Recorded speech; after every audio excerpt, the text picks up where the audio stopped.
Hello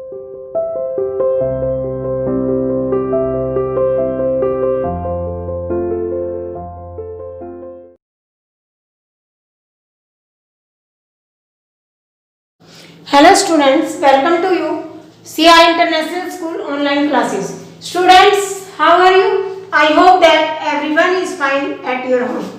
Now we are going to continue our chapter 6, lesson name पृथ्वी के प्रमुख स्थल रूप और क्लास है आपकी 6। अपनी एनसीईआरटी बुक का पेज नंबर 35 ओपन कीजिए और अगर किसी की बुक का पेज आगे पीछे भी है तो आप अपनी बुक का फर्स्ट पेज निकालिए, लेसन 6 एनसीईआरटी। आज हम यहाँ से स्टार्ट करेंगे सेकंड स्टैंडर्ड से। दोबारा से देखिए, दूसरी या बाहरी प्रक्रिया में स्थल लगातार बनता और टूटता है। स्थल का मतलब है पृथ्वी। जब दूसरी क्रिया होती है, बाहरी प्रक्रिया होती है, उसमें लगातार बनता रहता है स्थल रूप और टूटता रहता है। इसमें दो क्रियाएं होती हैं, एक अपरदन और एक निक्षेपण। पृथ्वी की सतह के यानी जो पृथ्वी का तल होता है वो टूट टूट कर धीरे धीरे बाहरी क्रिया के फलस्वरूप गिरता रहता है, घिसता रहता है। उस टूटकर सतह के टूटकर घिसने को हम क्या कहेंगे? अपरदन। अगर क्वेश्चन आता है आपका बन रहा है यहाँ से कि अपरदन किसे कहते हैं, तो पृथ्वी की सतह का टूटकर घिस जाना ही अपरदन कहलाता है। फिर आपकी आती है दूसरी प्रक्रिया, निक्षेपण प्रक्रिया। किसे कहते हैं? जब अपरदन के कारण पृथ्वी की सतह नीची हो जाती है, यानी घिस घिस कर वो समतल होने पे आ जाती है, धीरे धीरे टूट टूट कर कम हो जाती है, और निक्षेपण प्रक्रिया द्वारा वो फिर से बननी शुरू होती है। यानी अवशोध जो भी नदियां अपने साथ बहा कर लाती है, जलोढ़, वो अवसाद धीरे धीरे उस सतह पर पुनः जमने शुरू हो जाते हैं। जमाव को निक्षेपण और टूटकर घिसने को अपरदन। बस आपको ध्यान में ये रखना है, अपरदन टूट टूट कर कम होना, और निक्षेपण निक्षेप, यानी जो भी नदियां अपने साथ जल के साथ निक्षेप अवसाद बहा कर लाती है, उनको जमा करना ही निक्षेपण कहलाता है। अगला क्वेश्चन बनेगा, निक्षेपण किसे कहते हैं? पृथ्वी की निचली सतह पर अवसादों के जमा होने को निक्षेपण कहते हैं। उसके बाद ये प्रक्रियाएं बहते हुए जल, वायु और बर्फ तीनों के द्वारा होती है। दोनों प्रक्रियाएं सेम। पानी आएगा, उसी से सतह कटेगी और धीरे धीरे तल कमजोर हो चला जाएगा, घिसता चला जाएगा। इसी तरह हवा के द्वारा एक स्थान की मृदा दूसरे स्थान पर उड़ गई, इसी तरह से बहता हुआ जल या बर्फ के द्वारा, और वापस भी आएंगी तो भी ये वहीं पर जमा होंगी। यानी अपरदन और निक्षेपण की प्रक्रिया एक साथ चलती है। अगर एक स्थान की मृदा उड़ती है तो उसी स्थान पर दोबारा जमा भी होती है। हम विभिन्न स्वरूपों को उनकी ऊंचाई, ढाल के आधार पर पर्वत, पठारों एवं मैदानों में बांट सकते हैं। जैसे हम अपनी पहचान के लिए अपने नाम रखते हैं, हम नामों से ही तो पहचानते हैं, अदरवाइज तो सभी बच्चे एक जैसे लगते हैं। ये मुकुल है, ये विकास है, ये संदीप है, हम नाम से ही तो पहचानते हैं। इसी तरह से हमने स्थल रूपों को वर्गीकृत कर दिया है, उनके नाम डाल दिए हैं, जिसके आधार पर हमें उनकी पहचान होती है। ठीक है, तो आगे पेज नंबर पलटिए। पर्वत। पृथ्वी पर की सतह पर सबसे अधिक ऊंचाई पर्वतों की ही होती है। पर्वतों की चोटी छोटी तथा आधार चौड़ी होती है। ये आसपास की सतह से अधिक ऊंचे होते हैं।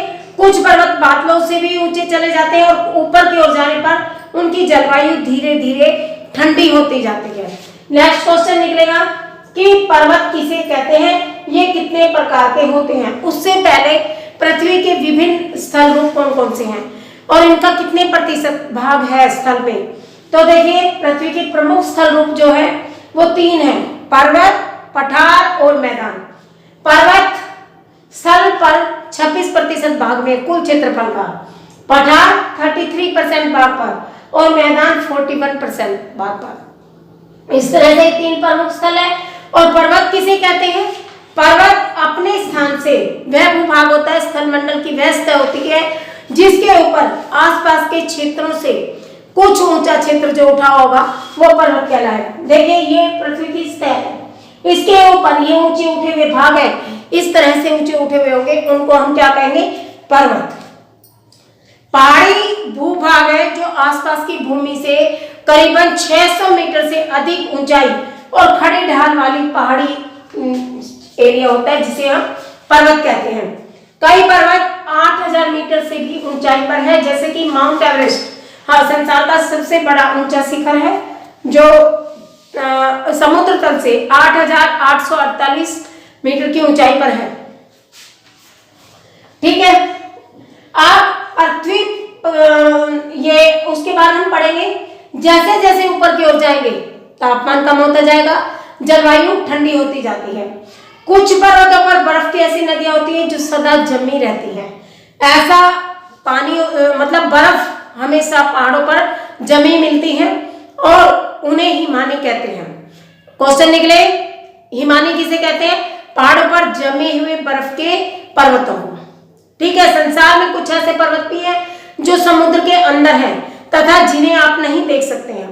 हाँ, समुद्र में भी पहाड़ है, नीचे जो चट्टानें हैं उन्हीं के ऊपर समुद्र बिछा हुआ है और समुद्र भी किसी टाइम में पर्वत का ही रूप था, बाद में समुद्र बना। पर्वत संसार में कुछ ऐसे पर्वत जो समुद्र के अंदर भी हैं, हमें दिखाई नहीं देते क्योंकि हमें तो समुद्र दिखाई देता है, उसके नीचे पर्वत नहीं दिखाई देते हैं। जलवायु के कठोर होने के कारण पर्वतीय इलाकों में बहुत कम लोग रहते हैं क्योंकि वहां जलवायु ठंडी होती है, तापमान कम होता है, जीवन जीने की स्थितियां भी प्रतिकूल नहीं होती हैं, वहां पर खेती बाड़ी भी बड़ी मुश्किल से हो पाती है, चीजें बहुत दूर स्थानों तक घोड़े खच्चरों के द्वारा ले जाई जाती है, पहाड़ों पर ऊपर कैसे पहुंचाना बहुत मुश्किल होता है। तो हमेशा मैदानी एरिया जहां जलवायु भी ठीक हो, कृषि भी अच्छी होती हो, रहने के लिए वातावरण सही हो, ऐसी जगह पर जनसंख्या निवास करती है। पर्वतों पर बहुत कम लोग रहते हैं, वहां का धरातल खड़ी ढाल वाला होता है तथा वहां की भूमि कृषि के योग्य नहीं होती है। पर्वत का एक रेखा के क्रम में व्यवस्थित होना श्रृंखला कहलाता है। बहुत से पर्वतीय तंत्र समानांतर श्रृंखलाओं के क्रम में सैकड़ों मील तक फैले होते हैं। श्रृंखला किसे कहते हैं? एक ये श्रृंखला सी बनी हुई है, ये श्रृंखला कहलाएगी। इसके ऊपर आप डाल सकते हैं, दोबारा लिखने की जरूरत नहीं पड़ेगी। पर्वत श्रृंखला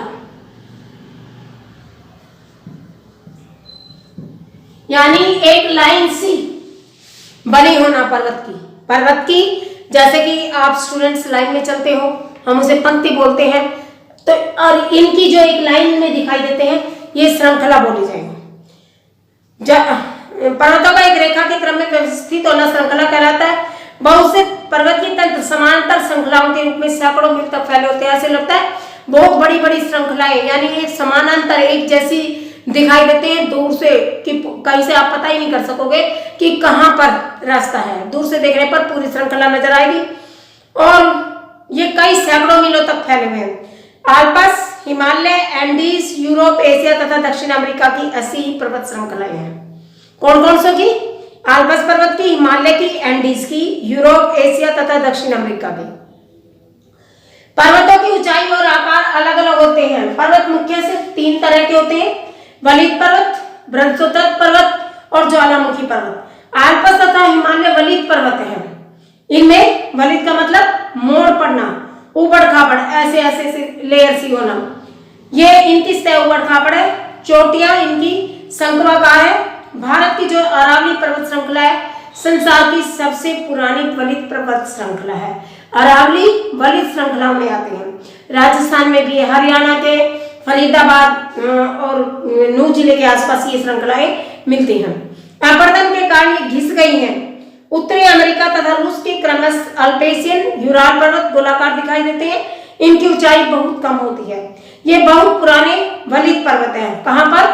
यूराल पर्वत गोल दिखाई देती है दूर से देखने पर ऐसे, क्योंकि चारों तरफ ये फैले हुए हैं।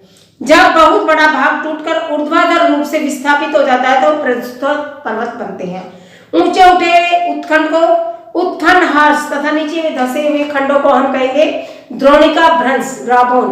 यूरोप की राइन घाटी और वासिस पर्वत इस प्रकार के पर्वत तंत्र के प्रमुख उदाहरण हैं। आज हम इतना ही पढ़ेंगे, यहाँ पर पेंसिल से टिक लगाकर छोड़िए ताकि कल आपको दिक्कत नहीं आए कि हमने कहाँ छोड़ा था। और इससे रिलेटेड कुछ क्वेश्चन बने हैं, वो मैंने यहाँ लिखवा दिए, आपको समझा भी दिए। इससे नेक्स्ट हम कल रीड करेंगे और कल इससे जो भी रिलेटेड क्वेश्चंस बनेंगे उनको भी हम राइट करेंगे। आज के लिए इनको लिख लेना, जितना मैंने पढ़ा इसको दोबारा पढ़ना है और क्वेश्चनों को याद करना। ओके, कल मिलते हैं नेक्स्ट पेज के साथ। Thank you very much.